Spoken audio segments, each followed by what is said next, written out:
Resolution 090762, authorizing increased change order allowance for the South Corridor Light Rail project. Mr. General Manager. Thank you, Mr. President and board members. This is an area we always face here at the end of a long and large contract. First, let me stress, how we go about our contracting is very different than a typical process, and we think much better. What our contracting does is we identify early on those issues that are at-risk items on the building of a segment of our service. And in that, we identify those things which are areas of risk that are ones that are appropriately to TriMet. That typically tends to be those things that, if in fact there are delays in the permitting process by government entities or various other things, that's a risk that we would find ourselves taking. There are other risks that are in fact clearly the contractor, and we identify those areas of risk and expect that they're sophisticated, they will take those areas of risk. But we also then have other areas where we are expecting that certain things certain conditions exist within the contracting area. The best example of that is the type of soil conditions and the amount of rock that was existing in and near the Clackamas Town Center. Both ODOT, the Oregon Department of Transportation, and additional borings by us have identified what we believe were the soil conditions in those areas.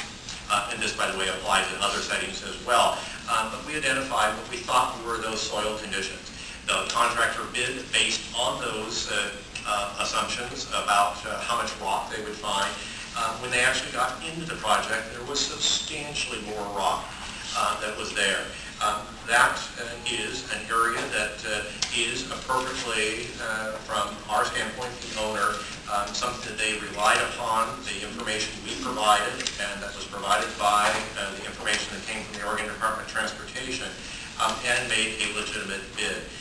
In this case, we believe that they are due, in fact, reimbursement for the additional costs they incurred, having relied upon that additional information. Likewise, in a series of other categories, and you see the two different listings of categories where we have in fact made determinations, and after that initial evaluation of what the areas of risk were, what the categories the contractor would have responsibility for, what we would have responsibility for, we are in fact proposing these additional change order as a reflection of that legitimate differences that existed. Finally, I would say is that we could have gone with just a straight bid project. What we find when that happens is that contractors bid and in fact put in margins high to be able to take into account all sorts. And those of you who are contracting, you know this happens. And we will in fact pay much more over the long run for those. We think the type of contracting we are doing, and is now becoming a model of best practices that is being pointed to by the Federal Transit Administration and others that other properties should utilize, we think produces the best product for the lowest price. These change orders, the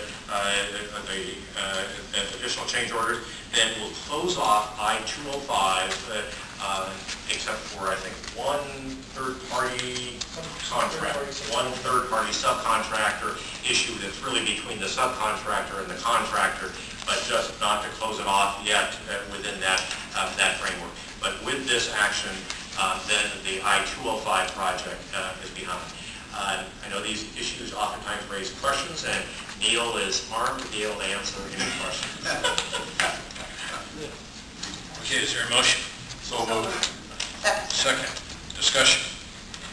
I just have one thing to say, because I spoke with Neil when the rock was found.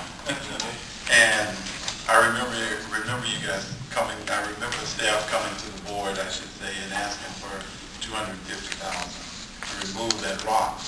And once I went down on 205 and passed it, I started laughing, because I knew, based on what people were saying to me that lived in their apartments, time of day you had to try and remove the rock, all of those things. I said $250 is not going to take care of this problem, this situation.